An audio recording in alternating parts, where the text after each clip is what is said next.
Welcome back to the Chill Sounds and Breakdowns podcast. We are hosted right here out of the Rail in Fort Worth. Check out their website, look up what shows are coming next, and come by and take it to a show. But today, I'm doing something a little bit different than what I normally do, and I'm kind of hyped about this because I feel like this person here understands my language a little bit more and the stuff that I do. Like, we're in the same type of realm.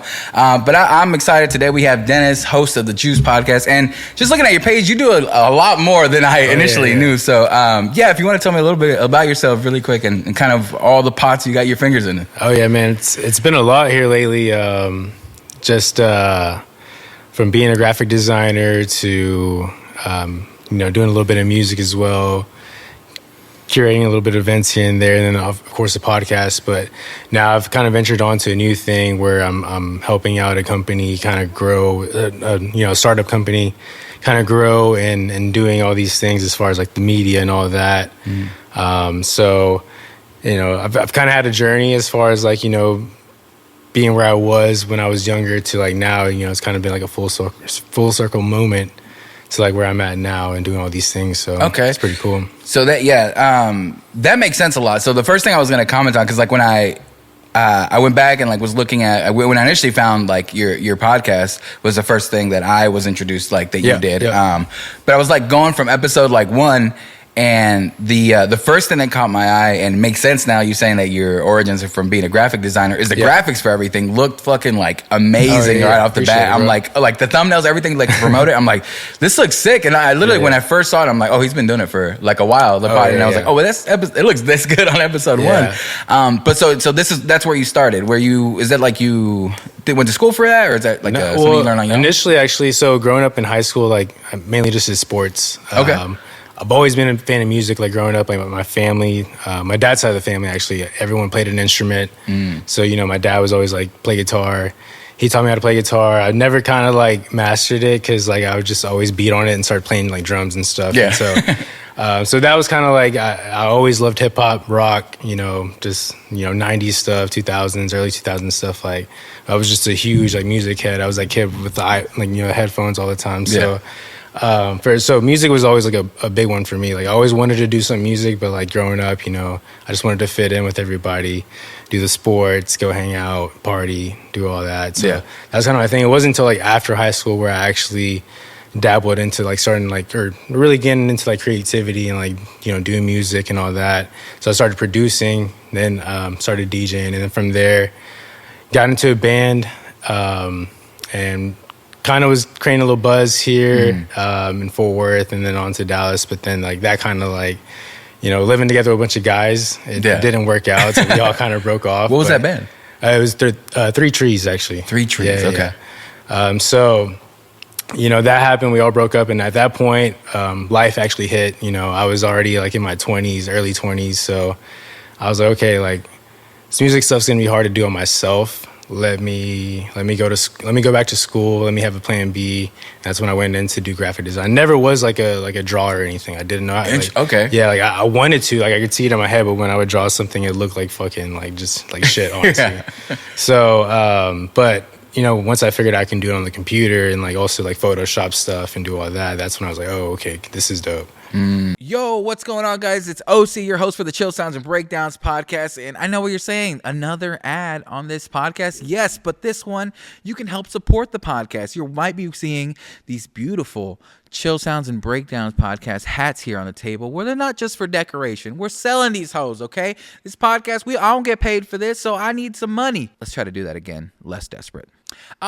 These hats look very cool, and it would be very cool of you to buy one to put on your head and look even more cool than you already do, all right? If you want to tell people that you have impeccable taste, that you listen to all types of music, and you listen to the best podcast in the entire world or tri-state area, or maybe just this area here, this is the best podcast in this room, probably, then you should get one of these hats so that you can help support a local business and a local podcast, and so you can help support artists to come here and talk shit, okay? That's the whole point of this. But yes, go to noiseroute.com to pick out your Chill Sounds and Breakdowns hat or other merch. We got stickers, we got pins, pick something up, and thank you for supporting the podcast. So I have that That might have just inspired me a little bit for the not being able to draw, because that's something that I always literally, I'm like, I can never do that. And like as I've gotten older, I've just been like, that's just not the thing that I'm supposed to do, you know what I mean? But what I've learned and through talking to a lot of people and stuff like that is like, if you just are determined, like you can figure shit out, you know, or a way that you can do it, you know what I mean? Like it might not be like the natural artist that, you know, somebody else is like naturally, but you can work at it and be able to put stuff together and create, you know. But the catching like that creativity bug after high school makes a lot of sense. And I've had a lot of people kind of go through the same thing where while they're in high school, if like they don't have that creative culture around them, it's kind of hard for you to venture out into it like independently, because like nobody else is like, there's no like particular like roadway or pathway that you like, oh okay, like somebody else is doing this, I can do it. While I was in actually just had this I had an artist in here last week, Leno Lavish, who was talking about this. He was like, yeah, I know in school like everything was sports and everything, like that's what people were doing, and I'm like, yeah, that's like the pathway people kind of know. It's easy. It's again, it's not easy, but like it's more common. Like people are doing it, so there's like roadways for it. But yeah, trying to dive into creative endeavors without like that community aspect of it is a little like intimidating, I guess, at first. And I tried to, like in high school, like I remember taking like a music class. I think it's like music theory actually. Oh yeah. And like I don't know, like just I wasn't into it, got switched out. I actually got like early release or something like that. So it was like early in the morning, so I was like, okay, that works out more. Yeah. And then like, you know, I do like art. I tried to do culinary too. I don't know. I just tried different things. Tried different ventures. Yeah. And then, you know, in high school too, like, for me, it was like I was kind of a little bit too different for the Hispanic kids because I was like really light skinned. And I did go like, you know, growing up, I did go to like the all Hispanic school. So like I grew up with everybody, but they would still kind of like treat me different. But, oh, you're the white Mexican. I'm like, oh, okay. And so like when I got to like middle school and high school, like I feel like I was more accepted by like, you know, the preppier kids and like, I don't know, like, because they just thought I was weird, but like cool at the same time. Okay. You know, for the Hispanics, they were just like, oh man, like you're different. Like, I don't know, like you're kind of weird. I'm like, oh, okay, interesting. Yeah. I've like, but even then too, like even with like my friends who like played sports, like I was into skateboarding and all that too. So like they weren't into that, or some of them were, but like most of them weren't. And then they, like I remember like going into middle school, like you need to start playing sports. You need to start wearing like Hollister, and I'm like, I also wearing like Volcom and Billabong and fucking, you know, audio and all that. So like I don't know. I felt like it was hard for me to fit in some ways, but like I was always like myself, even though I still like wanted to fit in other things. It's, I don't know. Just trying to keep like part of you, like even in venturing all this, like okay, like I still know, like kind of know who I am.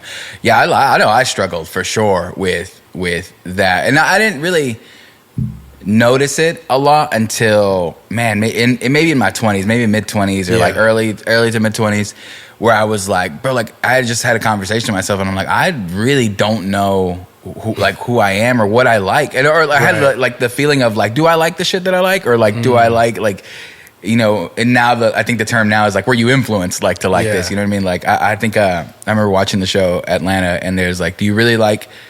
No, it's not even. It was off the Childish Gambino mixtape. I think it's a quote, but he says, "Do you really like that shit that you like, or do you like the way they sold it to you?" And I'm like, oh, like.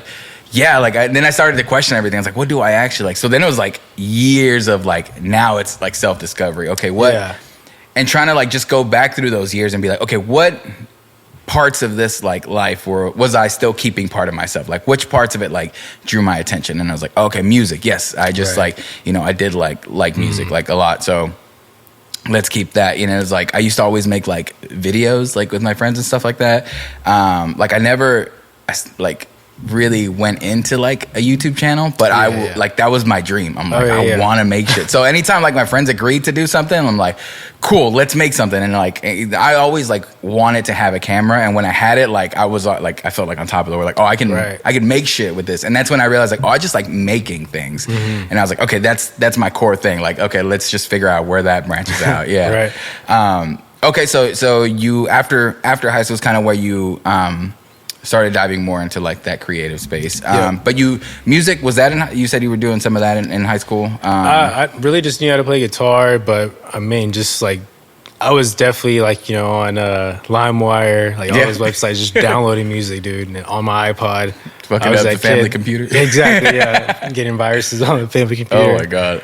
But yeah, just, people would come up to me and be like, can I borrow your iPod so I can listen to music? Like, I was like that kid, like, just because I always had like all the music on, like all the new music that was on the radio, or just even like different stuff that like. Yeah, and man, I don't think I had a computer till I was in high school. So I was always like at a friend's. But I remember in middle school, like we didn't have. I think this was maybe when MP3 players and like iPods just came out. I can't remember exactly, but I know I didn't have one. I know I had like a CD player. Yeah, and I thought it was big shit because it was like it had the anti-skip shit on it. I was like, oh hell yeah, you know what I mean? Which I don't think ever worked, but I had a CD plug. Like literally, it was like, oh, what songs you want? We would write a list, and he'd bring like a burned CD like the next day for like $1 or $2 or whatever the CD cost. And he would like literally always bring us like new music and shit like that. And then the thing about that friend, shout out to that friend. Yeah, his name is for Hasid. real, yeah. But he would take the songs that I asked for, and I like honestly like didn't get into like really anything outside of the mainstream for like a long time. So he would pepper in stuff like throughout the thing, and I'm like, what is this? And it's just like, just listen. Dude, that was always new. the best. Yeah, like, and I'm like, oh, that's cool. And it's what kind of got me like started getting me off like the beaten path. Like, okay, like you know what other like there's other shit out there. You know what I mean? Like that friend, and then another friend named Jose. Sodi, I think. It's a long time ago. Shout out to him. Yeah, shout out to really like that's I credit him to like I started getting into heavier music because I never pictured myself listening to anything metal, let alone like I mean I was in a band as the metal vocalist, like I was doing the screams and like singing and stuff like that. But it took him like that was his mission like in high school was like I'm gonna find something you like, and like he would just send me stuff and I'm like maybe that's too heavy for me, but he found like the perfect balance in a band, and I got down and I'm like, are you might be onto something here? And it completely changed like where, the trajectory of my life. So he's like slowly curating like Spotify playlists. Pretty much, like, yeah, man. Before that, you had to have friends to tell you like, for real, it's like what's the new stuff? Because I mean, where were you like discovering music?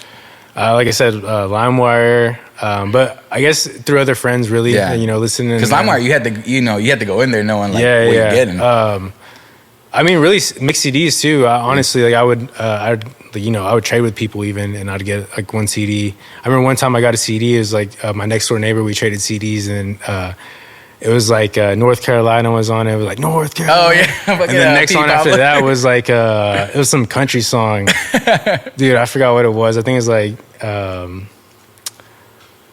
something about fishing. I forget his name. Tim McGraw. I was like, I forgot how the song goes, but dude, I remember like being like, "What the fuck is this?" But then I would hear that first song and then skip to the next song, and then I would start listening to it and I would start singing. And I'm like, "Oh shit, am I liking country now?" Yeah, no. So it was, I genuinely love those moments where you're like, oh, like I don't like this, and then like it's just the one that's like, okay, maybe I do, because it starts to let you question, like, okay, it's cool to like stuff that's quote unquote in your like community or your circle weird, you know what I mean, or like it's the outlier thing where like I think about the stuff that I listen to now and think about that past self of mine. It's like, oh, that would have been way fucking crazy for like that version of myself to listen to now. And now like again the circle that I'm at, oh, that's the normal thing, you know what I mean? And I've definitely like now have like a wide variety of like friends that listen to everything. I try to listen to as much as I can,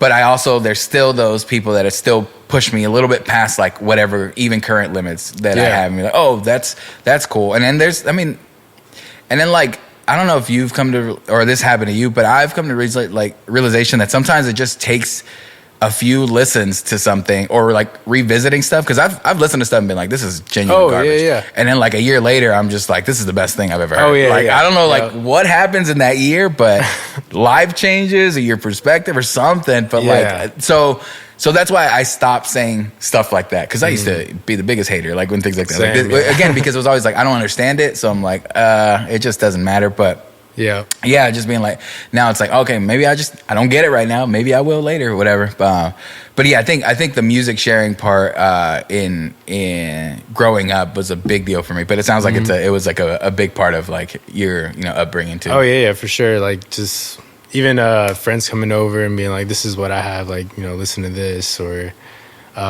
even just discovering like going to the like I remember I would go get haircuts at this one place in my hometown.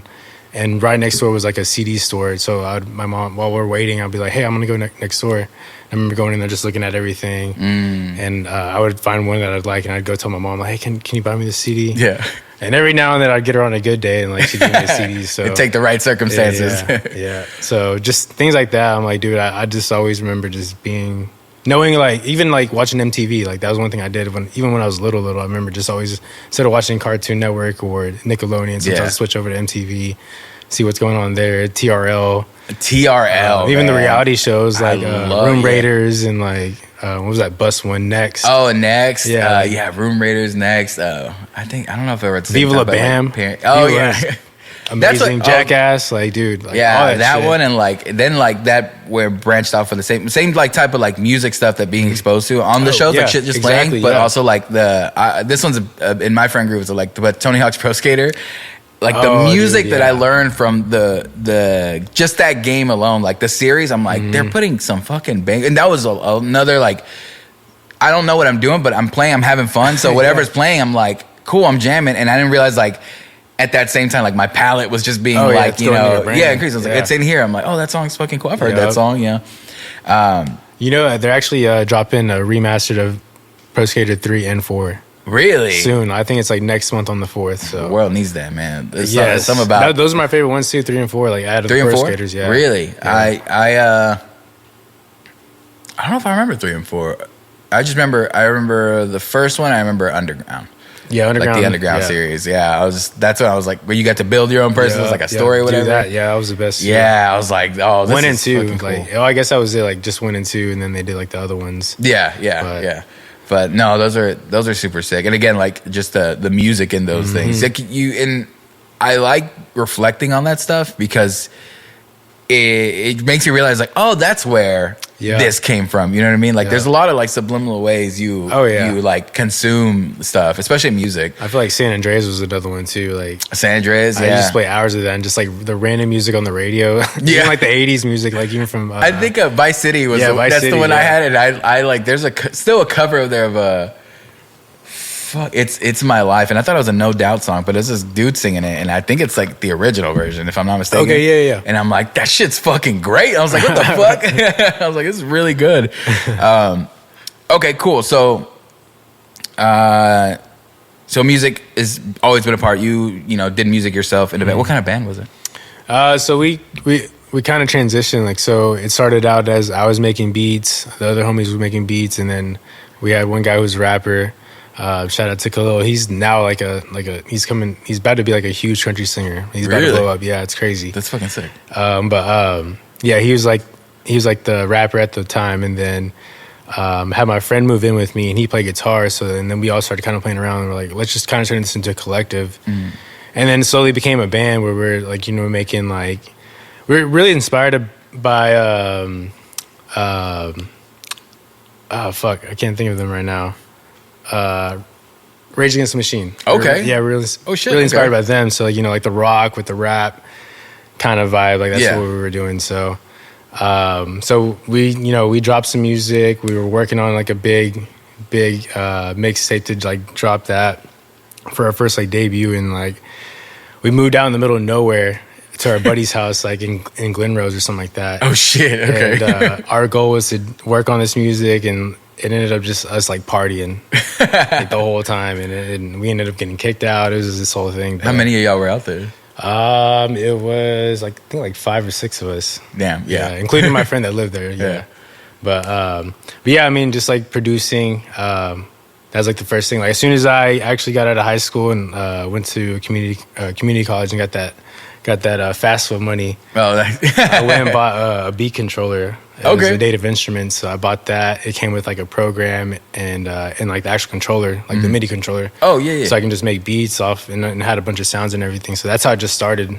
I actually started with the apps on the iPod first. Okay, yeah. And then found out like the one that I was using has like that program and then the beat pad, and I was like, oh shit, well, let me get that.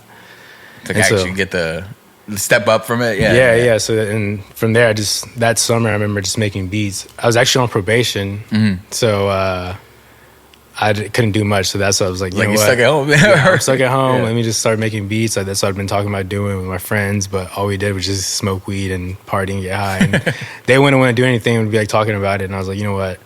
I'm going to go ahead and fucking do it myself. Yeah. So that's what it was. And then from there, just like, doom. Like, let's just... Like, that's fucking cool. Going. I like the you started like on your phone thing, Yeah. you know, or on, you know, with what you had, and I think it's a big thing. And what I see a lot of like people who want to start doing things, or think it's like that first step is the fucking most difficult one, just the one to get up to be like, let me just try it with whatever's around, because I know, and this is like going from like my personal experience was, if I wanted to do something, I had to get all the shit first. So like.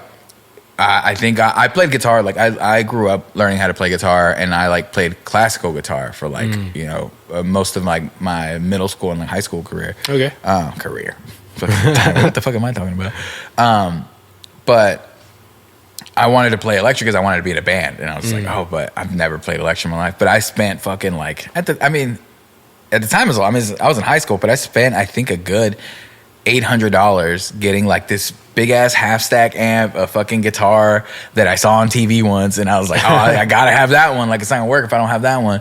Yeah. And then sucked, which is fine. You know, everyone's gonna suck, but as soon as like I wasn't good, I'm like, I don't want to do this. Like, you know what I mean? But I just wasted all that like money or whatever. So, and I did that like a few times throughout my life, and then like it was I started a vlog for like a year. It was the year of COVID. And like I said, I've always wanted to do something on YouTube.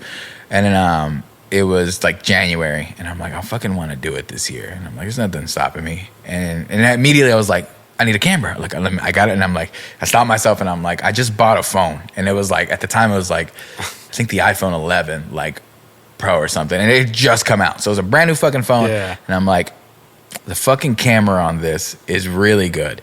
I go, if I don't want to do it, like if I can't do it with this shit, I don't want to do it. I go, Right. I need to just be real with myself. So like I think I made like 5 and everything, like shooting it, editing, everything was done on my phone. And I'm like, it's fucking possible like to do it through here. And I'm like, fucking cool. And it wasn't until like I was in that I'm like, okay, now I can justify investing like in myself or whatever and getting something. But yeah, and I love, there's a lot of like, especially like kids and like young, like, you know, people coming up that are just doing it and like off their phone, they're putting out some amazing like stuff, you know. Actually, with like the bar that I work for right now, I'm doing all the content for them, and I have a really nice camera now, like, you know, work camera. Yeah. So I've done a couple of videos. I put them out, and then my sister, I got her on, and so she went and did like just a phone video, and it got way more views. Every fucking got like 20,000 views. I was like, Yeah. what the hell? So that just goes to show you that, like, you know, it doesn't really matter like the quality, especially nowadays. Like, it does not matter the quality of the content. Like, as long as it's eye catching, and if I feel like right now people are more captivated to more natural things that are just like, oh, like someone just filmed that on the phone, like, oh, that's cool. Like, it looks more real, or I don't know. There's a lot of fake shit around, so it's just like that's gonna attract more people. That's the big thing. Or even like too stuff looks a little bit more commercial. Not to cut you off, but like No. too commercial-y, I guess. Like it just almost looks like an ad, and you're like, oh, next, you know. That's what easy I think to it swipe. is. Yeah, Super I easy think to it's, swipe. and I don't, and again, like it's going from my personal experience. Like I can't generalize or whatever, but I absolutely hate being sold to, like. And this is always like, I think like if I was like going into a store and immediately like they're like, oh, what can we help you with? And then like, and that's fine, you're doing your job, but it's like then they're like hovering around like, are you sure you don't want, like, I'm like, so like it's always been a thing. But like on social media, if I immediately know this is an ad, then I'm like, I'm not gonna watch this, even if it's something that I like care about. And most of the time I'm like, I don't. Even if you're like spamming people like, hey, come out to, or hey, see my, or like my content, or I don't know, like people that are just constantly spamming you, like, like, like you don't give a shit about me. It kind of gets a little like, okay. Yeah, I don't know. And there's like real ways to do it, because I've seen it like done like masterfully, where I don't, even if it was an ad, like I don't feel it, but I genuinely enjoy like real content. And there's some stuff that I'm like, this looks really cool, like quality. And then some stuff just appeals because like I've had some, like seen some stuff that's like really high quality. I'm like, that's fucking cool as fuck. But that interests me, you know what I mean? So that's, you know, that's my stuff. But yeah, there's a lot of people that are just picking up their phone and like, you know, recording something and putting it out. But that's the hurdle right there, is putting it out. Because there's a lot of, I just had, and I brought this example up before, but I don't know if like on TikTok, this girl, this lady, actually, she just popped off like maybe like a month ago, but she was singing like a cover of this like Glorb song. It's like a SpongeBob song. Anyways, she's literally like was on a live and was like singing a song. Cut the clip. It's the lyrics are so stupid. Like, but she just like singing it, and she posted it and like popped the fuck off. And I've seen this lady just be like, she's apparently like, I went back and she's like been consistent as fuck. But it was just like it didn't look good. Like the quality was shit. The sound wasn't great. Like it's just. But it was like a genuine moment, and people were like, "This is cool." But I saw some guy talking about it, and he's like, the reason this went off is like a lot, and 95% of people like won't, you know. I'm probably making up that thing, but like the reason like most people like won't get past here is because this is a phone they would have. I mean, this is a video they would have thrown away because it looks stupid, because it's not good enough. He's like, but some of the stuff you just got to put out. Like you got to get over like that, and just, you know, put out a thing. And I forgot what I was reading. We're talking about like during a certain time frame, maybe like a few years back now, like there was I can't remember the exact term with it, but have you seen those like Instagram pages where like everything matches up, like color wise, like the color scheme on every photo, even though like it's different things. Like that was like super like big, and it was helping like I used companies to do and it stuff on my like page, like, and same thing. I was like, oh, this is appealing. Like this looks cool when you come here, and like apparently like there's a shift happening to where it's going away from that, where people no longer like it feels like you're in an ad at all times. So they're coming back to that, like, oh, it feels like it's not something that's genuinely just trying to create something to create something. Like it's creating something to sell something, you know? Right. And yeah, I've had like I mean, TikTok is one that is still interesting. I mean, we've only like Noise Rat's only been on TikTok for like less than a year now, you know, because I was always scared. I'm like, oh, like it's real, like not scary, but like the consistency of like posting. Yeah, bro, yeah. It's a lot. I'm just like, it's a lot of pressure. Yeah. But then like there's some fun moments where, again, I'll create a video. Like I've been like posting, like I always post podcast clips, stuff like that. Some of them do well, some of them no, whatever. And then like the other day, I think I posted something, and it was just like, it was like an interactive one, but I was just like, oh, you know, what's the most like gut wrenching lyric delivery you ever heard? And then it just cuts to me like lip syncing like a part of a song. It's like a fucking 20-second video that I shot like while I was like on a hike on a trail, and just put my phone out or whatever. And it starts getting comments, like a shit ton of people just going out. I'm like, I literally thought about this for like 2 seconds before I did it. Like there was no practice, but I like doing that to where like there's no. I go, even if it's a video that I'm doing, I'm like, I'm not writing down a script for me, like, which kind of kicks me in the butt sometimes, you know what I mean? Because sometimes it's important to, but I like the feeling of like what I'm saying needs to feel like it's me saying it, like real. Like I don't want it to feel like fake. Yeah. Yeah. Honestly, like going back on like the page thing that you were saying, how like everyone used to like do the color or same color scheme and do all, make it look pretty, people don't really even go to your page no more, honestly. Yeah. Like either if it's not right in front of their face, like as they're scrolling, like they're not gonna go on your shit. They're not gonna click the link in bio. That's for sure. Never. Like, yeah. I feel like that's super hard nowadays. Like it's very hard to be like, hey, click this link, or go check out my website, or go check out this video. I don't know. It's crazy. So like, I've been man, it is tough, and I've only gone of like what I can see.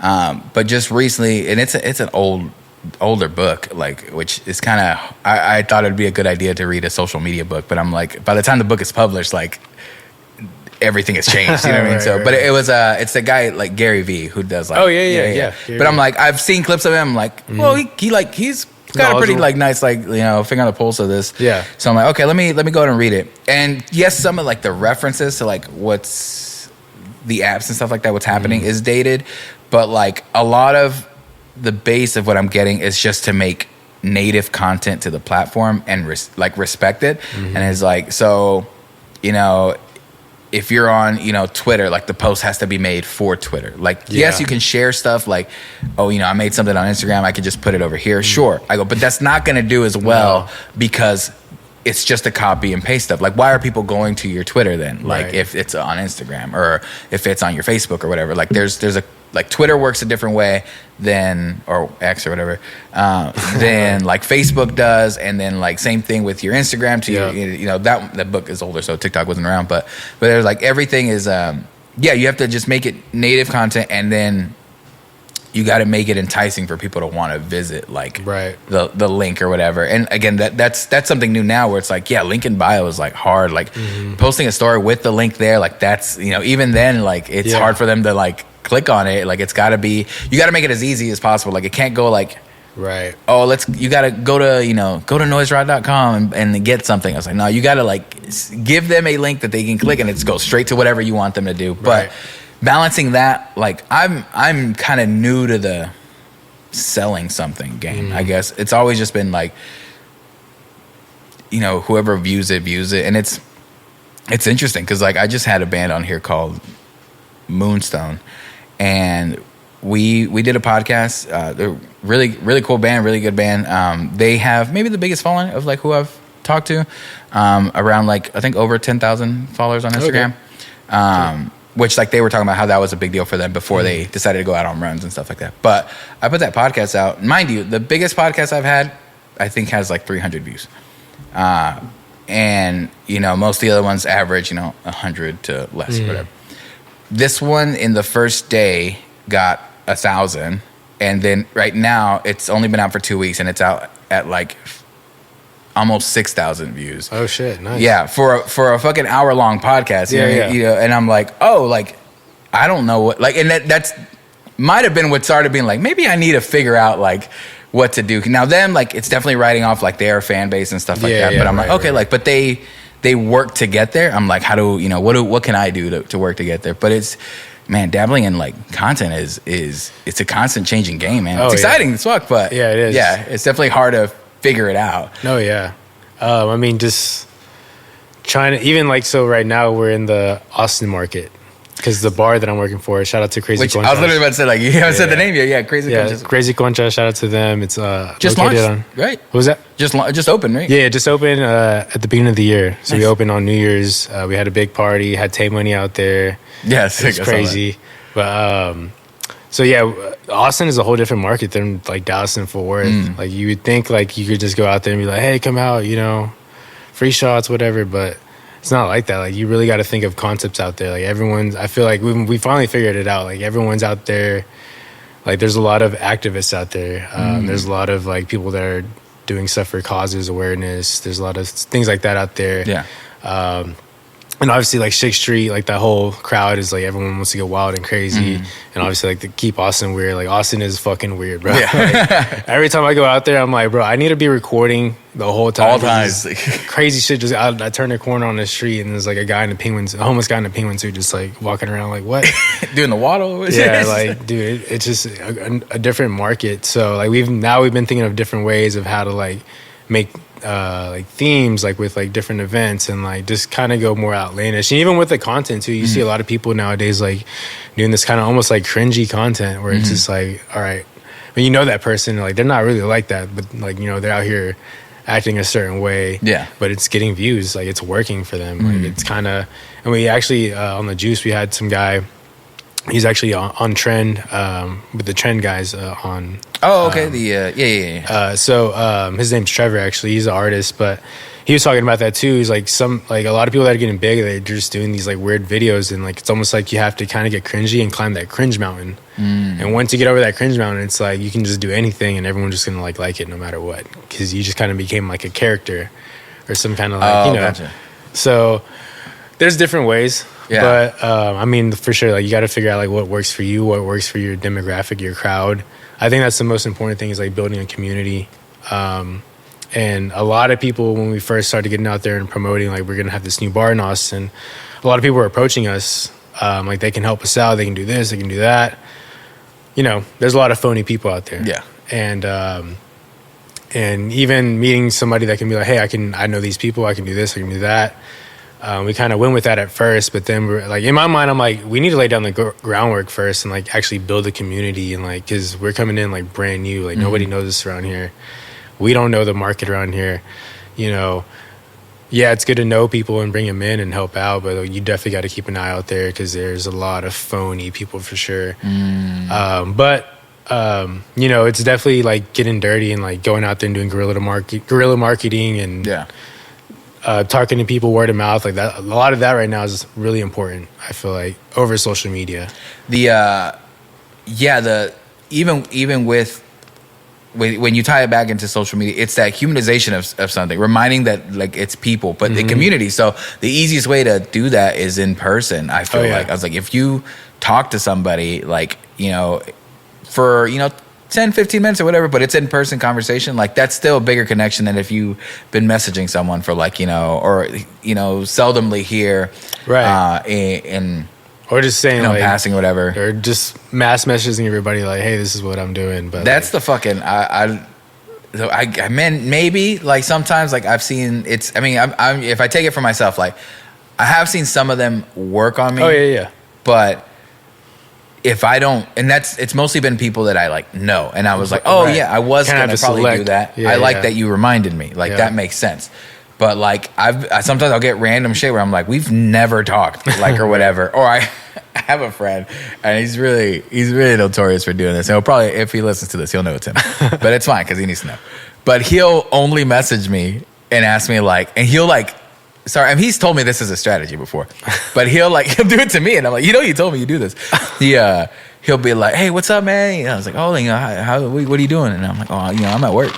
And he's like, oh, cool, yeah, man, me too. Like, what's this? You know, work sucks. He'll like message me for a good like, you know, 10 minutes, or sometimes he'll let like half a day go by, and he's just like sending messages back and forth, and then like the cell comes at the end. So we're playing, you know, we're doing this or whatever, which is, you know, I get what you're trying to do, but it's sort of central. It just comes off. Again, he could be genuine with that first conversation. I just don't know because the cell came right after it at the end, and I'm just like, all right, like I almost would have preferred if you were like, hey, dude, we're playing here, like right off the bat, like, are you know, you're interested? Because you're still like a person that I know, but like prefacing it with like this giant conversation just to be like, oh, like this is what I want to do, like right away.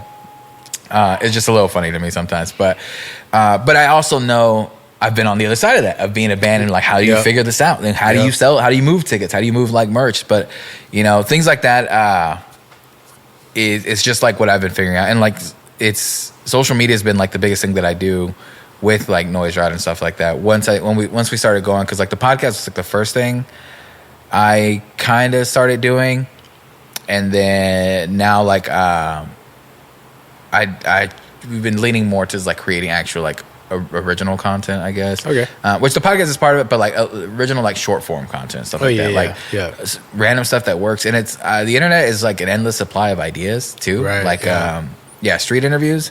Those are fucking great. You know what I mean? Like I remember the first one I did. I was asking people at a hardcore show about. I was like, give me a hot take, and it's got the wildest shit ever, and it got like shit ton of views. And I'm like, this because you don't. And I realized like, oh, this is how you get people outside of this community to interact with it, like, because it's just people talking, like, you know, it's something humanizing. Like, oh, okay, it's just people hanging out, and they're all saying shit, and the internet loves to fucking disagree with you. So if you say something controversial, they're like, what? Like they're ready to jump on it and interact with it. So those like do well, but again, it's tying that back to like. That gets views, but how do I use that? That's the part that I'm figuring it out. You know what I mean? And in your case, like that's kind of like your whole job right now, like with like Crazy Conscious. Like, how do you turn all your interactions, not only like on social media, like you're talking about, like in person, that guerrilla market, into people walking in the door, you know what I mean, and actually coming. But so that's been active for, you know, about to be three months, almost 3 months, how do you feel like all your skill sets kind of came together to help you with this like endeavor? Oh, definitely, dude. Okay. That's why I say like in the beginning it's like a full circle moment, just because like even with the music too, and like learning how to do graphic design and all that. Like when I told you like that, I realized that music isn't going to take me far by myself, just because at then I didn't know how to. I actually bought a camera for the band for us to do so, because I worked at a pawn shop. So I was like, really? You know what? Let me get a camera so I can start shooting. Yeah.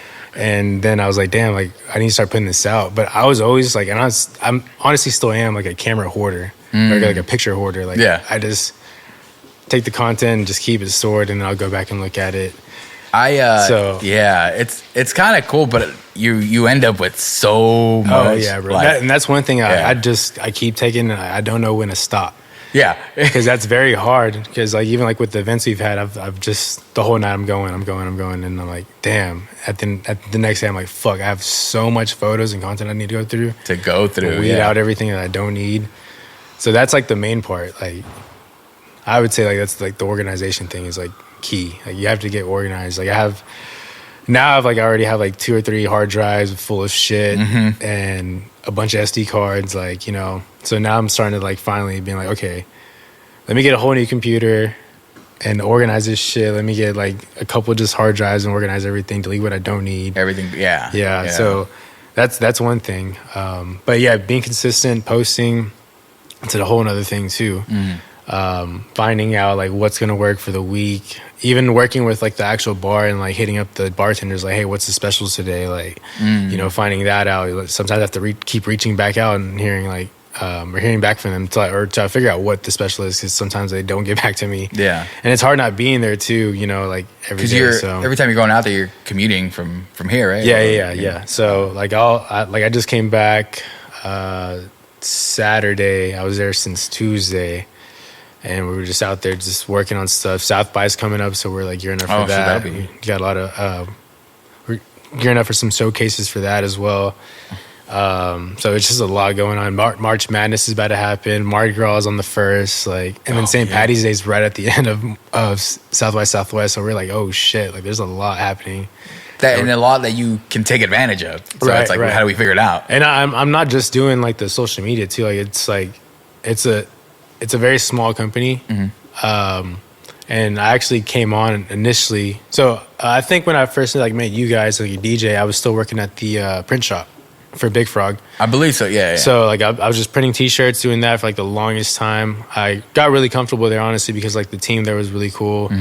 The clientele was solid just because a lot of people were coming in, like business owners, people that worked there in West 7th, the bars and stuff. So it was really easy to just work there and be like, hey, I do this. And then they'd be like, hey, yeah, come out and take some pictures of, you know, my business or whatever. So, sick. And our boss let us do that. And that was another thing. Like, our boss is just cool as fuck. Shout out to Jackie. But yeah, she just took care of us and was just always just really cool. Even though I wasn't really making enough, I was just really comfortable there and stayed there for a long time. And then finally, like, she ended up, she was about to retire. So we were like, all of us were like, yeah, let's move on and do our own thing. We're trying to get together and start like our own thing, and then we kind of just all went our separate ways. But then, like, you know, I stepped up and like found this job. My homie from high school reached out to me, and he was like, yeah, you know, my brother has these companies. He needs help like doing the social medias and all that. Initially came on to do to edit for them. They were doing a bounty hunting show. A bounty hunter show. Yeah. So because he owns a he owns a bail bonds business called Bring 'em Home Bail Bonds, and they're located in Dallas, Fort Worth. So if you ever go to jail, you know, jail sucks. So definitely hit up Bring 'em Home Bail Bonds. They'll get you out.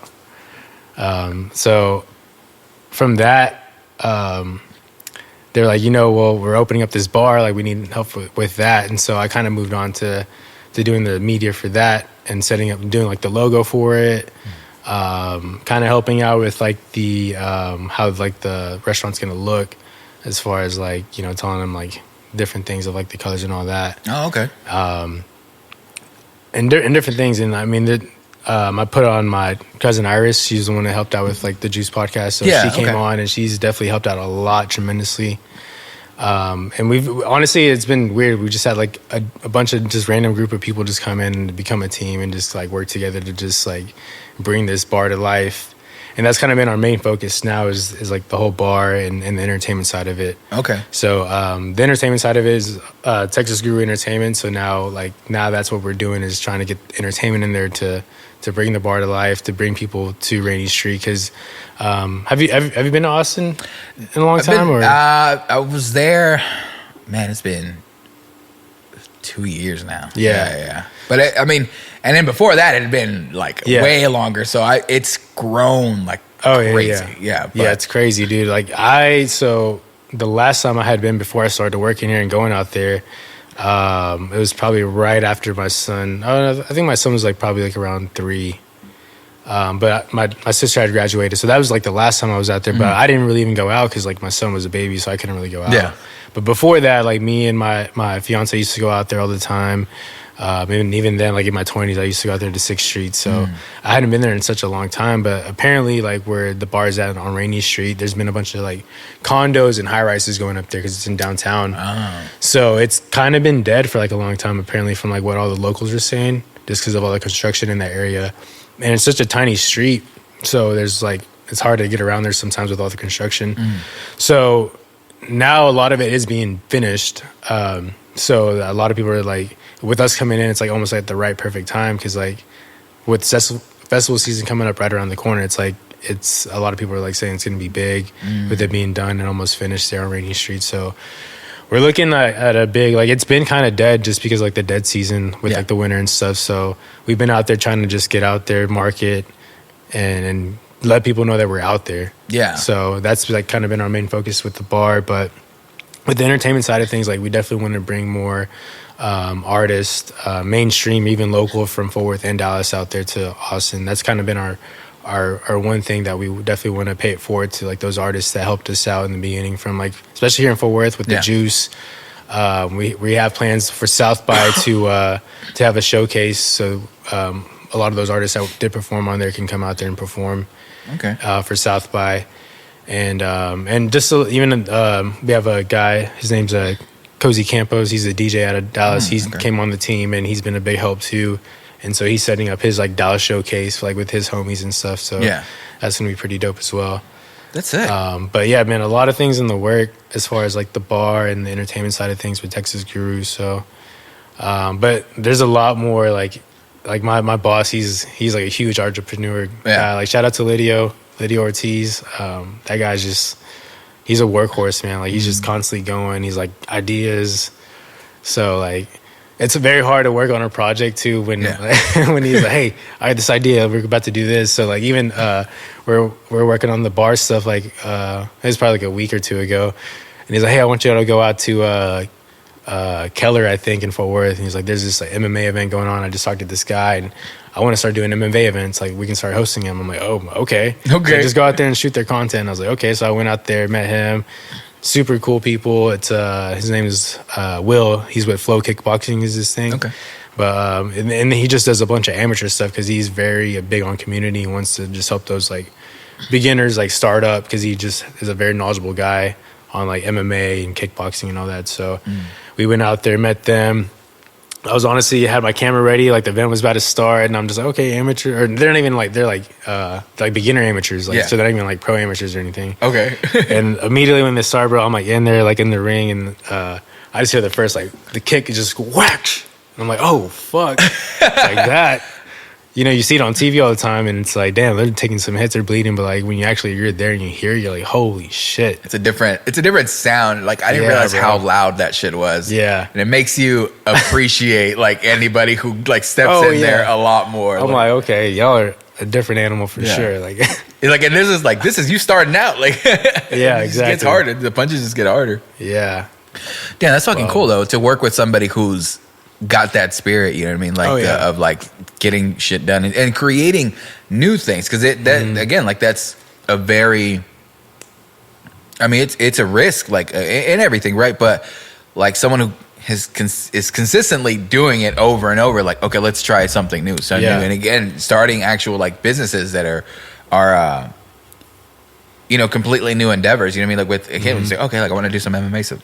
Go do this because I'm looking to do it. You know what I mean? Like but just being around that type of person again makes you feel or lights that fire under you too. It's like like I can if he's putting in the work. Like if you're person who's leading the way, like is putting in the same like effort or more than like what you're putting in. It's like okay, I need to be on that level. Like let me be on that level too with him. Yeah, you know what I mean? It definitely inspires you, man. Like just and it's only been like 3 months, I guess. Well, even before that, because I kind of came on a little bit before the end of the year. I think it's like around November or October that I joined their team. And it's been like that. Like just in a short amount of time, I feel like I've grown so much more as far as like, at least being a little bit more consistent as far as just like posting for the bar, like their daily stuff as far as like food pics, just, atmosphere videos of the bar and how it looks and stuff like that.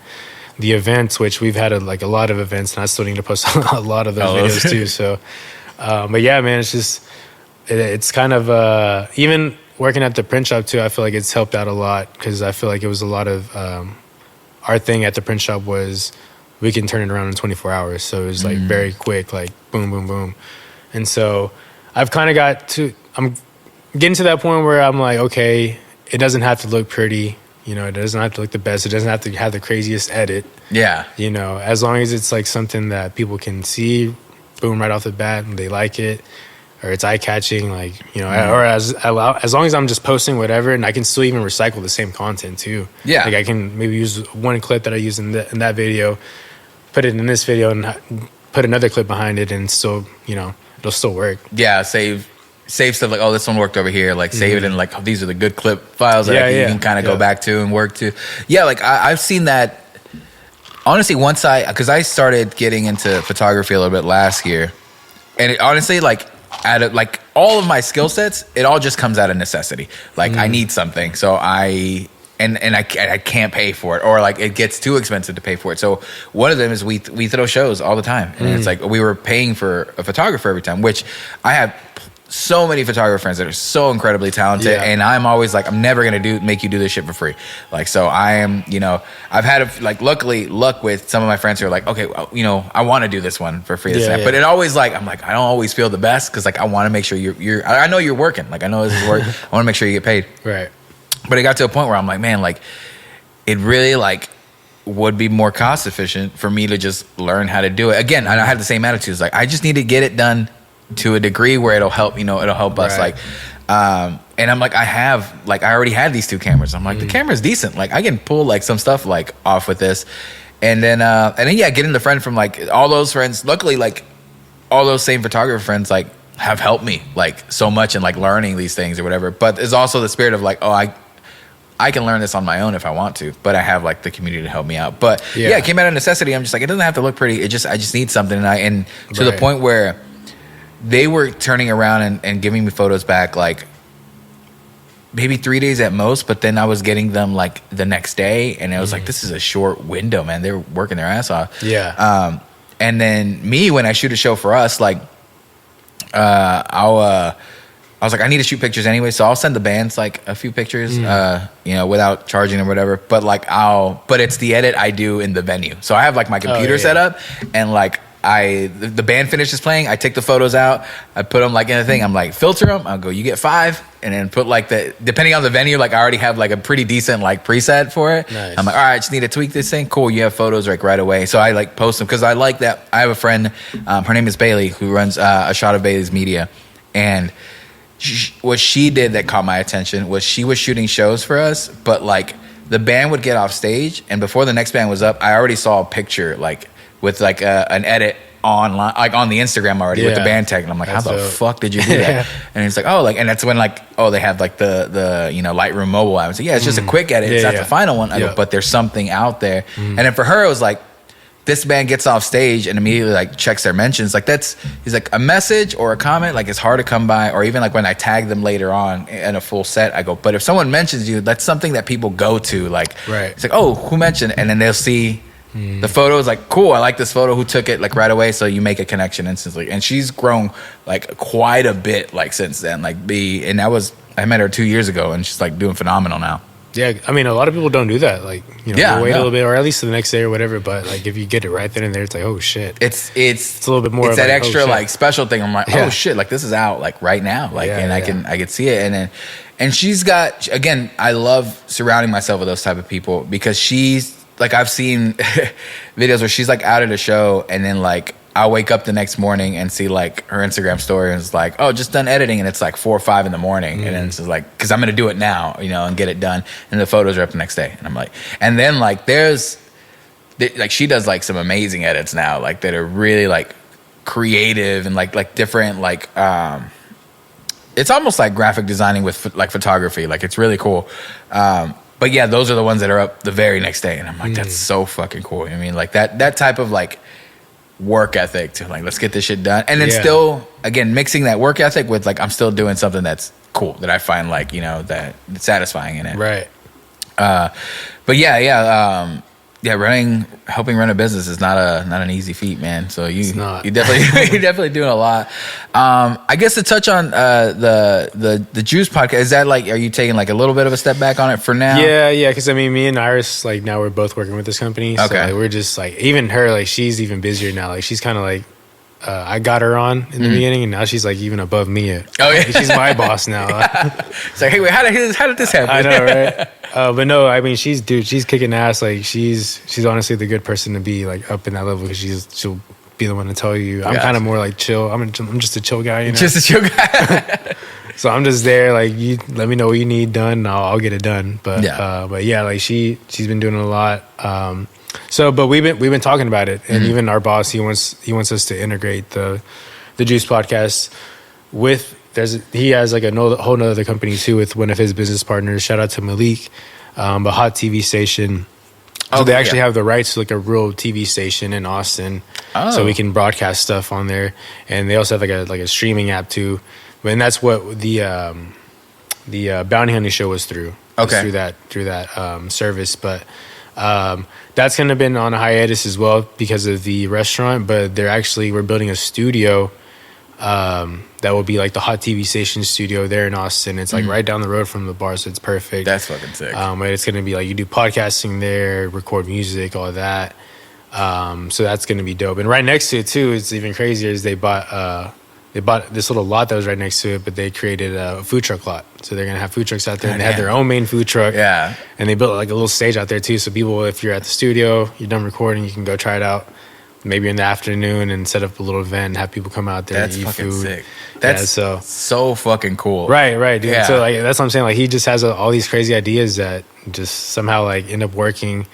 Right now, like, it's like we're just building it up. So like here soon, like we're really about to see like it just kind of flourish and start working. But yeah, damn, that's really sick. I feel like a lot of people's like, well, a lot of people in like the stuff that you're doing, and like even I do, like that's definitely a dream to have all that stuff like almost integrated and together, and be like, oh, I have this here, this here, this. Because I mean, we've always talked about like, you know, one of our like big end goals, like, oh, we want a venue, like, but what is it? And then we've talked about it, and everyone has their ideas. So like, what do you want the venue for? It's like, you know, TJ's a lot more in like the booking side. Like he does all like the booking and shows and stuff like that. Like that's his fucking bread and butter and stuff like that.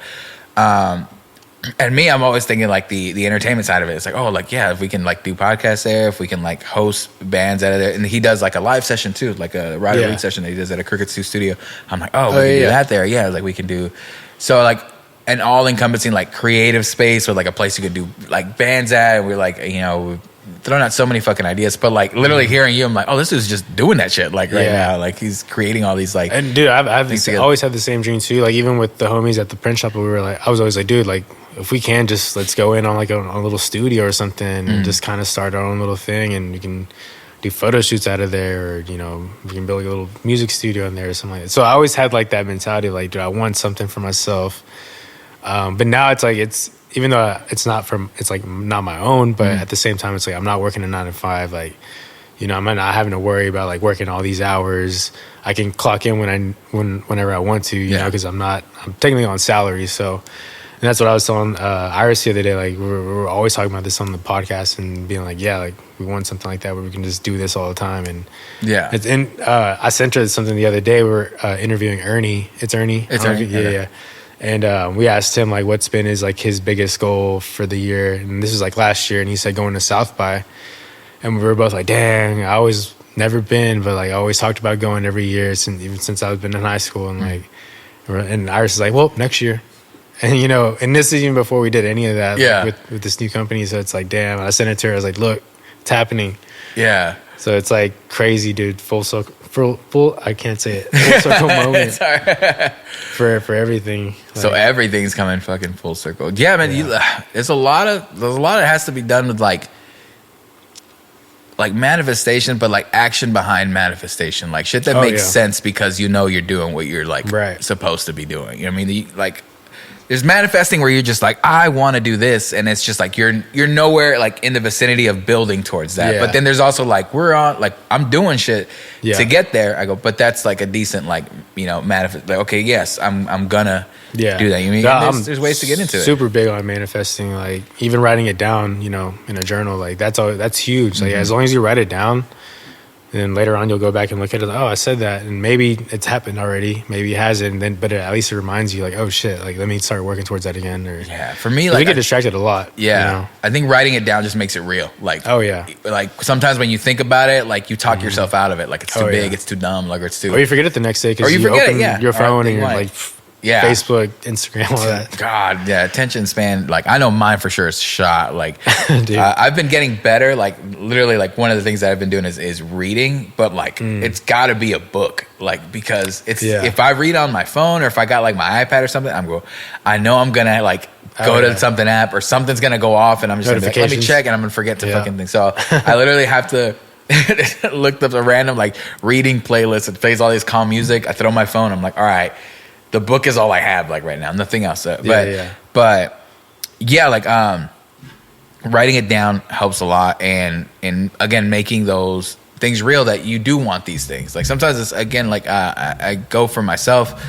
I talk myself out of like or used to a lot more. Talk myself out. Like there's a billion reasons why you shouldn't or you can't do the thing that you think is like possible.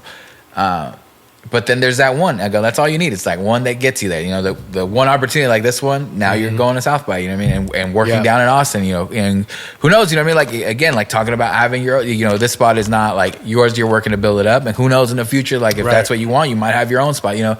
But you're, again, if you were to like try to manifest that now, you are on a path that's like, oh, I'm learning how to build this business like from the ground up from somebody who's got the drive and has done it before with other businesses. So you're like surrounding yourself with the right people. You're, you know, doing the work, and I think on a path to do some really cool shit. Again, like in just what I've seen and the, you know, trajectory you've had and just everything. I'm just, that's what I was like impressed with like the most is just like seeing everything that you were doing, and then still even like when I was going to look up, I'm like, okay, let me go look up stuff like now, like really on purpose. And I'm like, you're doing even more stuff than I knew initially, which is why I like doing this because you people see a lot of like end products, right? But like the work and hustle is the stuff that's fascinating. It's like how the fuck, like how did this person get there? Like it's not they popped up, you know.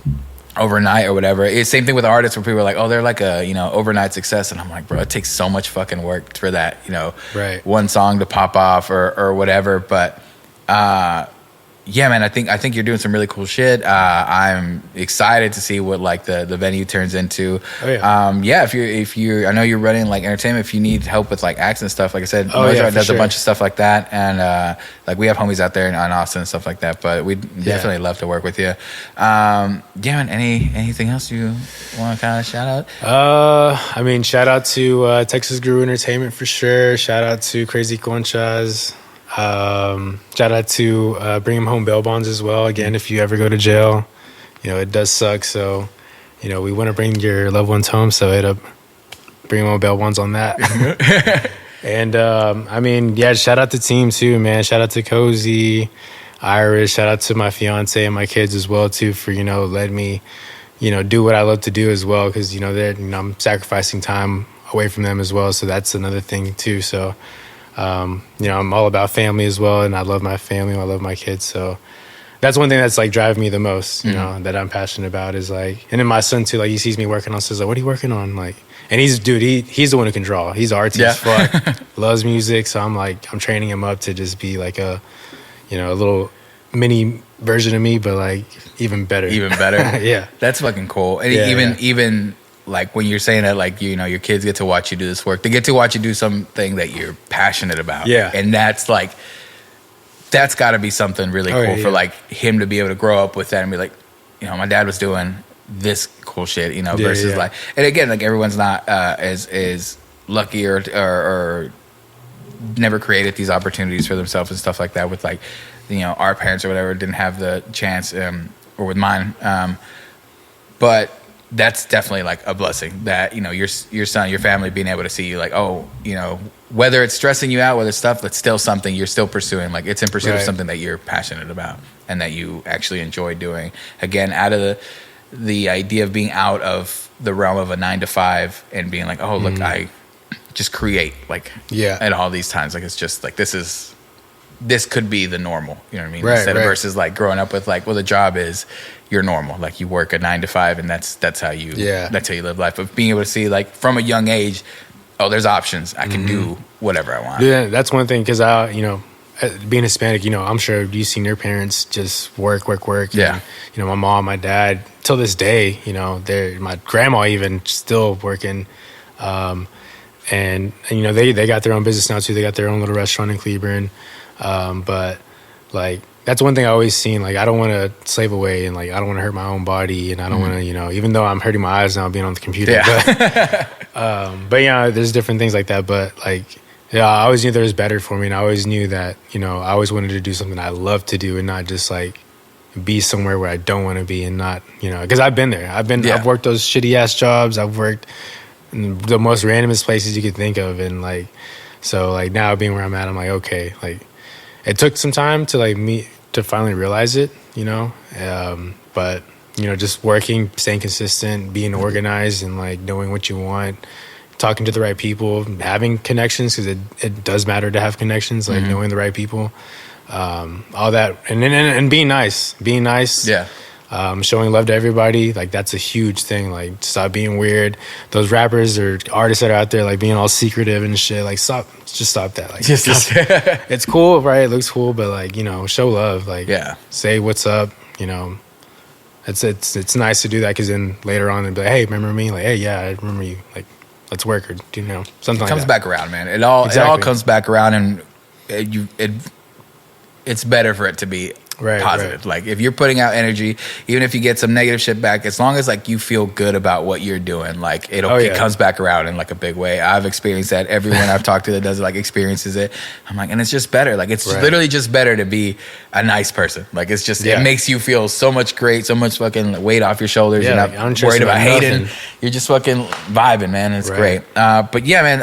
Again, I appreciate you for making the time to come out here, and I wish you the absolute luck in all your endeavors. Which I know you don't need it, man, because you making your own luck, man. You're out there hustling, and I really appreciate you from afar doing that, because again, that's one of those things that you see from the outside, and it's just inspiring and kind of pushes you to kind of do more. And again, like for me, that's someone who sees you and sees what you're doing and being like, that's fucking cool. Like I want to make cool shit like that too. So you're out like inspiring people and stuff like that, and I just wanted to say that and like give you some flowers for that. Definitely that hustle comes through. But yeah, thank you so much for stopping by, man. I appreciate your time.